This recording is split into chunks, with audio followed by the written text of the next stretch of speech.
Wooden ships, iron men. That's how sailors aboard USS Patriot like to think of themselves. At a mere 224 feet long, the Patriot is one of the smallest ships in the U.S. Navy. And yes, it is mostly made of wood, a design that helps it avoid falling victim to underwater mines. This is because the Patriot has a very special mission that larger, metal ships can't handle: mine warfare. MIW is a very challenging and unique skill set. Not very many people do it, not very many people know about mine warfare. However, the importance of mine warfare to the overall mission of the Navy is extremely important, because mines are one of the cheapest, most widely available weapons available to anybody. You can lay mines off a big warship, you can also lay mines out of a small dinghy, and mines make no discrimination on their target. Many sailors are surprised to find themselves stationed aboard minesweepers like the Patriot. At first I didn't realize we had minesweepers. They weren't too talked about in our A school or in any of the training, and so I started asking around. Heard a lot of good feedback. I mean, it's a small ship, so it hits a lot of ports, which I was excited about. You're going to get a more tight-knit crew. We work hard, but we have fun together as well, once we get off. And then there are those sailors who live to be aboard minesweepers. Minemen. I am happy being a mineman. We get a lot of opportunities to do a lot of things on board a ship that normally other rates would not. We basically run the ship.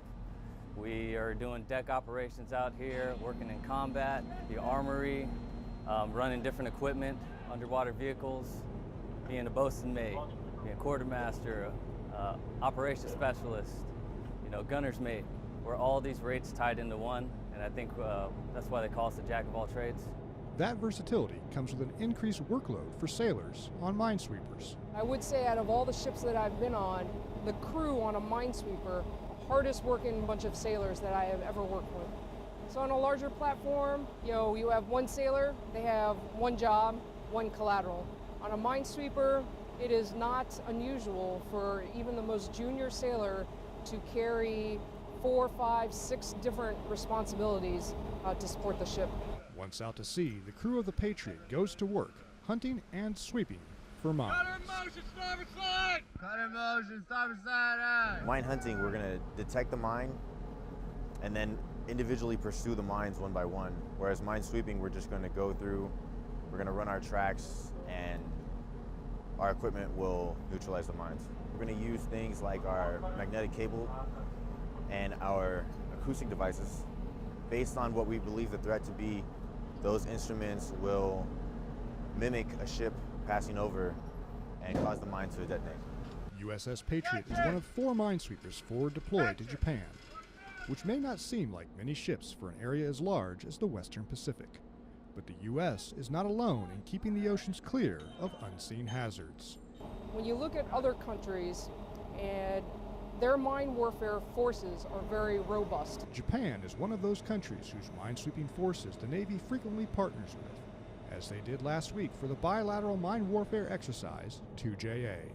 In the waters of Mutsu Bay off northern Honshu, USS Patriot spent about a week practicing using sonar, sweeps, and mine neutralization vehicles to clear minefields. Then they joined their Japanese counterparts in the port town of Ominato for a friendly game of the good old American pastime. While we continue to work on the battlefield, so to speak, this is a good time to relax and enjoy each other's company in a non-tactical environment, showing ourselves in our best place in competition and camaraderie on the baseball field and softball field. Then it was back out to sea where U.S. and Japanese warships cleared a simulated minefield in Mutsu Bay as 2JA began in earnest. 2JA is a great opportunity for the Japanese Maritime Self-Defense Force and the United States minesweeping assets to get together and operate like we would actually in a real-time environment. Great training for identification and recovery of mine shapes and the tactics involved in clearing a minefield. And that training is invaluable to maintaining capable mine warfare forces. Mine warfare is a perishable skill. If you're not out here putting sweeps in the water, putting vehicles in the water, looking at the sonar while you're hunting a mine, those skills will disappear. We got to come out here and practice. JMSDF is a very, very capable mine warfare force. And the chance to come out here with them doing an exercise like 2JA really helps build, again, on our proficiencies, as well as help us coordinate on how to operate together. So the next time you find yourself on a ship out at sea, remember these iron men and their wooden ships keeping you safe from hidden dangers beneath the waves. Petty Officer Phil Stewart, Mutsu Bay, Japan.